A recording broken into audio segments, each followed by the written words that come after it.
What's the story, Morning Glory? What's the word, Hummingbird? Thank you so much for clicking on my channel and for joining me for this review of Love and Marriage DC, Season 1, Episode 4, Sex Lies and the Great Debate. So, we start off where we left off from the previous episode, which was the luncheon or dinner that Winter had arranged for all four women to get together to get to know each other better outside of Monique. So she's trying to create friendships with the rest of Monique's friends, Ashley, Irena, and Tasha.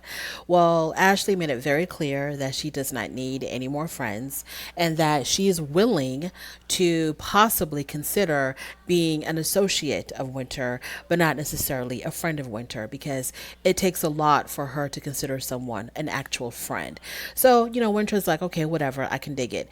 So then they start talking about marriages and infidelity. Now, both Irena and Ashley say that they did dirt, their husbands did dirt, and they did dirt. So, like, they did dirt on each other. And so I assume they meant that their husbands cheated and they cheated as well. That's what I assume they meant when they were like, hey, they did some stuff and we did some stuff. So, but they didn't clarify. So, if they don't clarify, people are going to fill in the blanks on their own as far as what exactly you're talking about. So Irena says in her confessional that as long as she doesn't know exactly what her husband may or may not be doing, she's good. As long as she doesn't see it or hear it or have any concrete proof or evidence of what he may or may not be doing, she's okay. Okay, so Okay. So you just want to be in the dark. So as long as he's good at it, you're fine. Because if he's really good at cheating where you don't ever find out, then you're okay with that, I guess. I guess that's what you're trying to say. I don't know.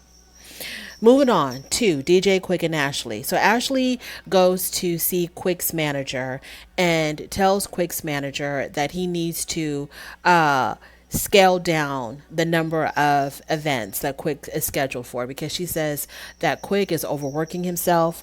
He's not young anymore. So these crazy schedules and these crazy dates where he's doing 20 shows a day, that is just too much. It is too much for him because he was put in the hospital before for exhaustion. And on top of that, he's been into a couple of accidents because he's fallen asleep behind the wheel because he's so tired from running around doing all these events. So I think the manager said that he was going to look into possibly lightening up his load a little bit, but more shows means more money. And so I guess Quick and Ashley, they're at that point now financially where he doesn't have to work as hard to make money because they must be pretty good financially. Otherwise, he's probably doing this for the money to sustain their lifestyle, a lifestyle that I'm thinking, Ashley, that you enjoy. But if y'all got it like that, then why would he want to do so many shows? If financially you're comfortable, why is he running himself to the ground then? I don't understand. Moving on to Monique and Chris. They are currently in Tanzania and they show clips of them on the beach. They show clips of them on the Serengeti looking at the animals, the zebras, the not monkeys, but the baboons. It was just beautiful. It looked so peaceful. It was such a beautiful. I'm hoping that they got out of that trip all that they needed to get out of that trip because that's like a once in a lifetime trip for a lot of us. To go to Africa or to go to a completely different continent and experience the beauty of that land. That's like a once in a lifetime trip for a lot of people. So hopefully, they took out of it what needed to be taken out of it. So moving on to Irena. Irena goes to her son's room, Jason. Now, Jason is the one that is visually impaired. She goes upstairs to talk to her son and tell him that the program that he's really trying hard to get into, they're still waiting for an answer because they needed more documentation from them. And this is a program that's going to help him live independently and also help him get employment. So he's going to get education, life skills, and they're going to help him get a job. And so this is something that he really is interested in and he really wants to do. And he wants to go into computers. And before Iranian came into the room, he was helping his grandmother sync her Apple Watch to her phone. And y'all, he's visually impaired and he's able to help his grandmother, take care of her technology, her Apple Watch and her iPhone and all. So he's good. he's good at this, even though he's visually impaired, because a lot of us can't do that, and we do have the ability to see, and he doesn't even have the ability to see, but he can help his grandmother sync her devices. That's amazing to me. That's absolutely amazing. And I understand that, with the iPhones and other smartphones, they're voice activated, but still, I was impressed. So that's what he really wants to do. He wants to do something with computers. He says he wants to work for Apple eventually. So he wants to be on his own. He wants to be independent. He wants to do his own thing. He doesn't want to DJ. So he tells his mother, "I'm not interested in DJing." At one point, yes, I loved music, but as I grew up, I don't really have a passion for music. I have a passion for technology and computers. And so the mother says, Irena, she says, "Well, you need to tell your father that." And he says, "But when I try to tell him, it's like he gets upset about it." And because Jamie seems like someone who is like controlling, and like he knows how to direct everybody, like it's his way or the highway kind of personality. So he says, when I try to tell him, he really doesn't listen, and he still tries to, veer me in the direction of being a DJ, and I just don't want to do that. So Jason wants Irena to talk to Jamie, and Irena wants Jason to talk to Jamie. So she decides that she's going to have like a family dinner, have everybody there, and that's going to be the opportunity to talk to Jamie about what Jason really wants to do. So moving on to Winter and Irena. Winter and Irena go out to eat because they want to get to know each other better. And Irena made a point, no, Winter made a point to say in her confessional that as soon as they sat down, the first thing out of Irena's mouth was a question about Ashley. Like, so what do you think about Ashley? Or how do you think everything went with Ashley? And so Winter was like, if you're trying to get to know me better, like, why are you talking about, somebody else? So Winter then shares with Irena that she is currently practicing abstinence. And she says the reason why she's doing this is because she needs to like be clear minded. And she says, sometimes, sex can make a woman do some really crazy things. And so she needs to like really just concentrate on herself and keep a level head and try not to go to jail. And Irena was like, well, I don't know anything about that because I've been with the same man for the past 20 years. And so Winter asked, so what did you mean when you said that you and Jamie have done dirt on each other? If you weren't having sex with other people, like what exactly did you mean by that? And Irena goes, oh, I've just done some harmless texting, with guys online, and so Winter was like, oh, you mean like sexting? And Irena was like, no, no, no, no, no, not that, nothing like that, just hello, good morning. And I'm like, Irena, how is that doing dirt then? I mean, there's been conversations here where you're talking about Jamie possibly, allegedly, maybe cheating on you for your whole entire marriage, possibly. And you're talking about the dirt you did was to say good morning to somebody online? What? Girl, I am so confused. Like, what are you talking about? So she says that, she was just communicating with somebody online, and it was very platonic, but he found out about it and he lost his mind. Like, he got really upset about it. And she said that the only reason why she reached out or she responded to other men online was because of what he was doing, even though she never caught him. She says that things were happening that kind of made her suspicious, but she never caught him red-handed cheating. She said that, like he would leave at night, and when she would try to call him, he wouldn't answer his phone. And then when he would get back to her, I guess like hours later, he would give her some dumb excuse like he fell asleep, or he fell asleep at the stoplight because he was so tired, or he was so drunk, or he forgot his phone in the car. And I'm like, in most situations, nobody will catch anybody completely red-handed cheating. You just kind of have to be smart about it with the things that you're observing. And you have to think to yourself, if a man is completely dedicated to his wife, would he be acting like this? Would he be walking out at night, be gone for hours, and you not be able to get in contact with him? Does that seem like a normal situation? So if you're waiting to catch him in the act of hunching with another female, that's probably never going to happen, Irena. But you need to kind of connect the dots and put the pieces together, and you're probably going to get your answers right then and there, because this is what, episode 3 or something, and I feel like, no, episode 4, and I feel like I've already figured out that Jamie most likely has been cheating on you.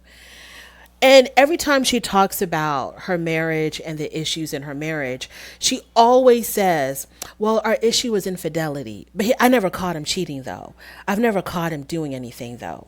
But that's our issue. It's infidelity, even though I've never caught him doing anything. What? Girl? Okay. So Irena says that she blames herself that if he was cheating, because she never caught him cheating, but if she were to have caught him cheating, she blames herself. She says it would have been her fault because she wasn't giving him enough time. She was too busy for him. And so Winter tries to tell her it's never your fault because he's an adult. He makes his own decisions. And that's the response to your woman not giving you enough time. It's not to go cheat on her. The response would be to communicate with her and figure out how can y'all make more time for each other. That's what you would normally do. But if he was cheating, it would have been because she wasn't giving him enough time. So then she talks about how their intimacy has completely declined in the past few years. She says that he doesn't romance her, like he just expects her to be ready whenever he's ready to jump on her. And so she needs some romance. She needs, to be wined and dined, a little romance, a little champagne. So no romance, no slow dance. So yeah, so she's like, yeah, I'm not just gonna be ready just because he's ready to go. That's not how it works. He needs to, like, get me going, put me in the mood. And so Winter suggests that they see a sex therapist. And so I thought Irena was gonna be like, nah, girl, we don't need that. But she was like, yes, oh yeah, that's what we need. So we'll see how that goes. Moving on. Irena and Jamie. So Irena does the whole family dinner. She invites all of her kids over, plus the grandmother. Well, the grandmother lives with them, so she's already there. So her oldest daughter, we get to meet her. Her name is Brittany. She's 30 years old, and she's from Irena's previous relationship, but Jamie has raised her as his own. So they're sitting there having their crab boil, and then the talk goes to Jason and his plans for the future.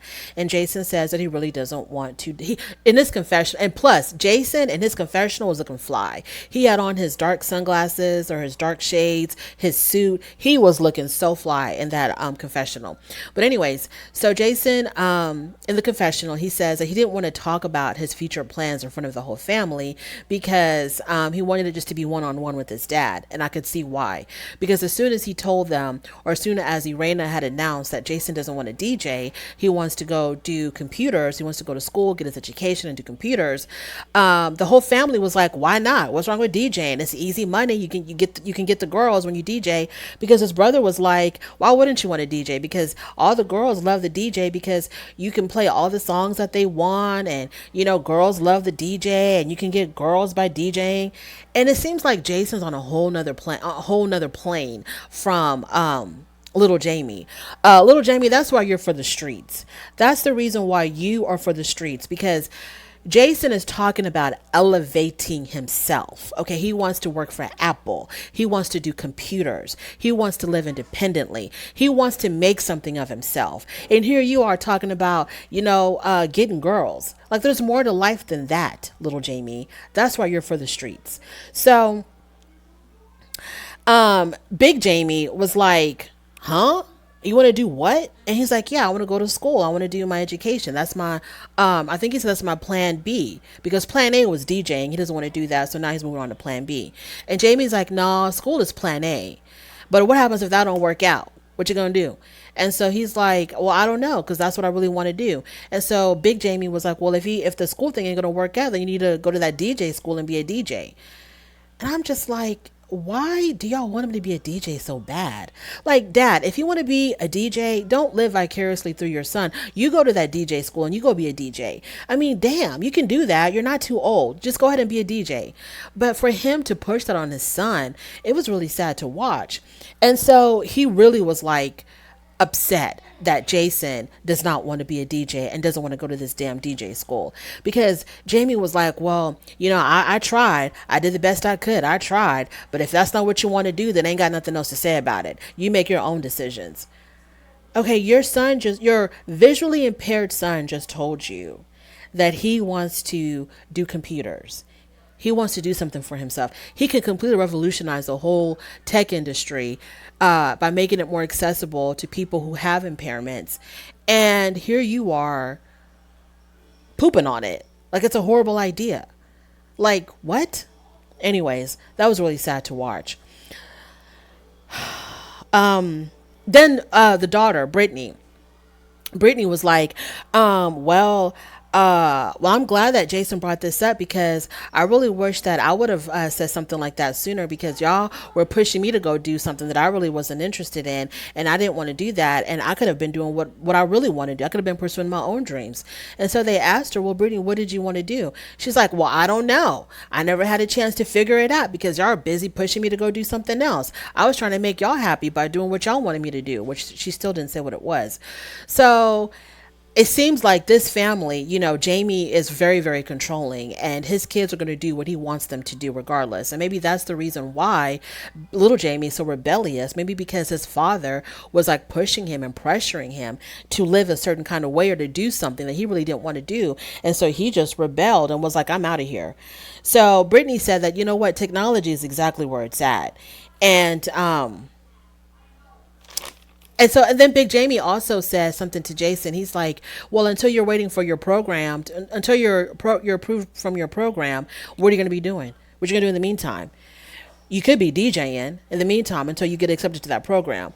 And he's like, "Doesn't any father want to see their son, on TV, on billboards, making a name for himself in the music?" Jamie, that's your dreams. That's what you want to do. And go do it. Why haven't you done it? I mean, you're in the music industry, right? You're like a promoter or something. Why don't you go pursue that? Like, your kids don't want to do that. Anyway, yeah, that was upsetting to watch. That was really upsetting to watch. Moving on from that. So Jamie and Irena, Ashley and Quick all have a double date. And as soon as they get together and they sit down, I think they're like at a lounge or something, the first thing out of Jamie's mouth is that Jason doesn't want to do the DJ school because I think it's DJ Quick that conducts the DJ school. And so he tells Quick, Jason doesn't want to be a DJ. Kind of like he's expecting Quick to be like, word? He doesn't want to be a DJ. Oh my God, what are you going to do about that boy? But Quick was like, okay, that's cool. That's not, if he doesn't want to do it, he doesn't want to do it. You can't make him do something he doesn't want to do because it's not going to work. So that's cool. And then Jamie said nothing else about that. So from there on, they moved to relationship problems. Irena brings up how she was talking to Winter, and Winter had asked her about her marriage, and she said that she told Winter that her and Jamie are struggling in the intimacy department, that nothing's going on there. And so Winter has suggested a sex therapist, and Irena said that she's all for it. Of course, Jamie, he's not for it at all. And so then Quick was like, what does a sex therapist do? What does that mean? What are they going to do for you? And so Irena was like, well, they're going to show us how to do it. I was like, what? Are you kidding me? Was she joking? She must have been joking. She must have been joking. There's no way she thought that they were going to teach her how to do it, like a whole bunch of different positions and stuff. I know that's not what she thought. For real, for real. No, ma'am. No, ma'am. I don't think so. Maybe she was joking. My understanding was that a couples therapist was just going to teach the couple how to connect, how to reconnect again on an intimate level. Like wherever the disconnect happened, we're going to try to go back in time and try to see why that disconnect happened. Why did y'all stop being intimate with one another? What are the issues there? And then let's try to fix it. Or if one person isn't satisfied, then let's try to see what we can do, something like that. Like basically just to connect better on an intimate level, not just like showing you different positions. Like, no. So Jamie says he doesn't need it. He's like, I'm the one that's always trying to come after her, so I'm good. She's the one that needs to go see those people. That's what he said. And so Irena says that she just needs more romance. She needs to be romanced again, which I sympathize with her and I agree with her. Yes, I understand what she's talking about. But the question is, does he understand that? Does he get it? Does he really, really get it? I don't know. So then Ashley, in her confessional, she says that if Irena was more intimate with Jamie, then Jamie wouldn't cheat. That's disgusting. That's absolutely disgusting that she's going to blame it on Irena for Jamie being unfaithful. That's absolutely disgusting. It's got nothing to do with that because even if she was as intimate as Jamie wanted her to be and more and then some, he would still cheat. That's got nothing to do with it. To be like, well, if I'm not getting it at home, I'm going to go get it somewhere else. That's not an excuse. It's not a justification. That is not it at all. So if you see that your wife is pulling back in that area, communicate with her. Talk to her. Find out what's really going on. Go see a therapist. Don't be like, well, you're not giving it to me, so I'm going to go out on the streets and get it. That's so stupid and dumb and backwards. And Ashley, I hope you were joking when you said that you really don't mean that. So, Monique and Chris, y'all, what is going on with Monique and Chris? This is ugly. I don't know if they're creating problems for a show, but I kind of feel like this is real. I kind of feel like there is something really going on with this marriage. So they're back from Africa, and Monique says to him, I hope that. Oh, first of all, she got the contract from the radio station. So she's going to start working for the radio station. So congratulations to Monique on that. So they start talking about their trip and what a good time they had and how much they miss it and they want to go back to Africa one day.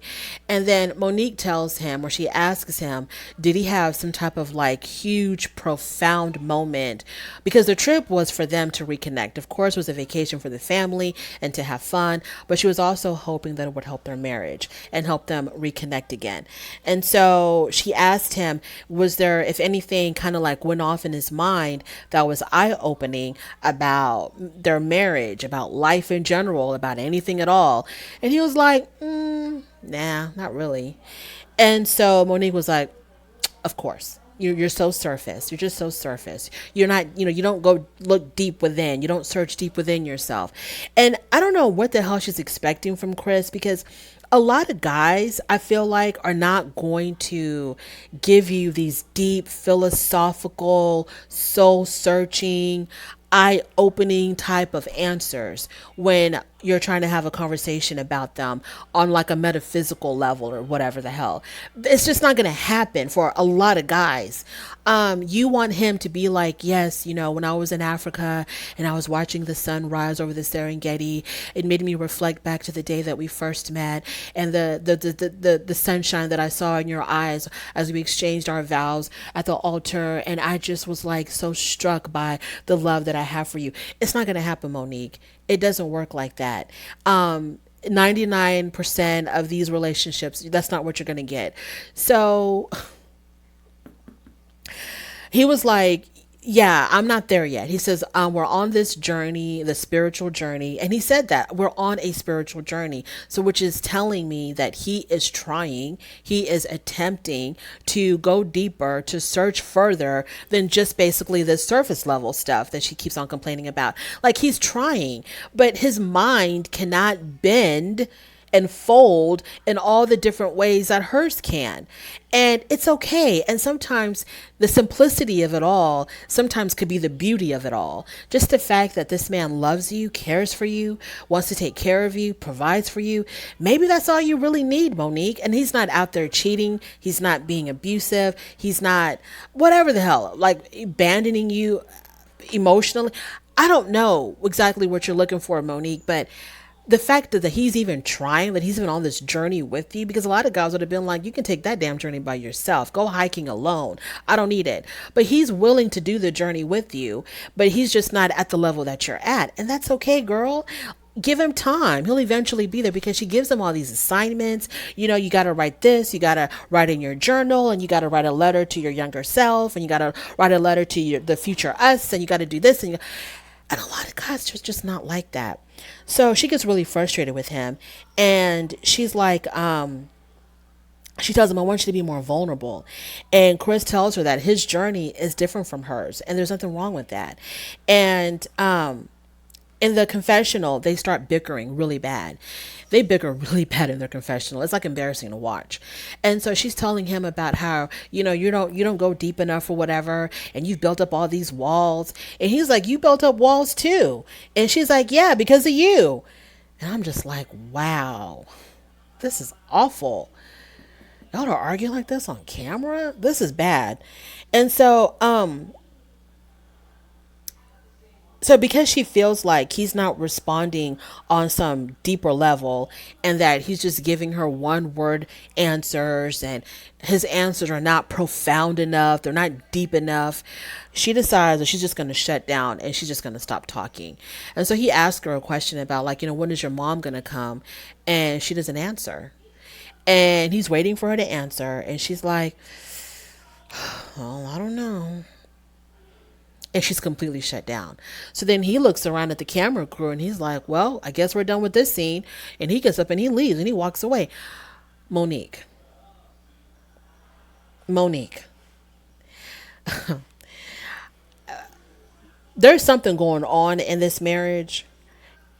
And I really feel like, I don't want to, it's not about fault or blame, but I feel like Monique can possibly do a little bit better, or she can approach things differently. How about that? She can approach things a little bit differently with the kind of guy that she has. I'm wondering if now, of course, the rumors, I'm back to the rumors of when, those rumors that came out 2 or 3 years ago or 4 years ago, however long, many years ago, that she had possibly had been cheating on Chris. I'm wondering if, allegedly, if she did cheat on him, if the guy that she was cheating with, if possibly he was on that deep spiritual level and they connected like that. Like, this guy was talking that spiritual talk to her, and it just completely melted her. And she was like, wow, there's men out there really like this, who are this deep and this spiritual, and just this vulnerable and this open. There's guys really out there like that. And so when she ended it with him, because I guess she had to, and went back to her husband full time, she wanted her husband to be like that. And so that's like she's trying to make him into what this other guy was, but he's not that other guy. I don't know. Something is telling me that she probably did cheat on him. And when I used to do the review for Real Housewives of Potomac during that time, when those rumors were really hot and heavy during that season, I said that I felt like she did cheat on him. And I still feel that way, like she did possibly cheat on him. Now, maybe it wasn't like a full blown affair. Maybe she was catching feelings for this other guy. And it was like going in that direction, but she was able to stop it before anything physical happened. Or maybe it was full blown. I don't know. But I think that she saw something in that man, or she connected some way in that man. And she wants to see that in Chris because it was exciting. So she thinks that if Chris is like that, it's going to be exciting with Chris. She's going to feel that excitement, that spark again for Chris. But you can't make him into your side piece, Monique. You can't. Hopefully I'm wrong. Hopefully there was like absolutely no truth to those rumors, but I feel like she did cheat on him physically, well, emotionally, possibly physically, and I think Chris knows it. And I already gave my theory on why, Chris is not going to act on that, because he doesn't want to admit to himself that his woman could possibly find another man remotely attractive in any kind of way, whether it was physically, whether it was mentally, emotionally, financially, whatever. He doesn't want to go there. So, because he's going to do something. He's going to lose his mind. So he's trying so hard not to go there. And he's trying to just, believe that Monique was always faithful, and whatever she wants, he's going to give it to her because he wants to keep her. So that's why he's on this spiritual journey with her, doing whatever she wants, all of these, spiritual things, but it's just not working. It's just not working. He's trying, but it's not working for her. I don't know. I wish people would watch these videos that I do on Love and Marriage Huntsville, so I can get other people's opinion on what they think about Monique and the possibility of her cheating on Chris. I would really love to know. But anyways, that is my review. Thank you so much for stopping by. On your way out, don't forget to rate the video if you like this content. Subscribe if you don't like this content. Don't worry about it. But thank you so much for stopping by anyway. And I will definitely talk to you later. Bye.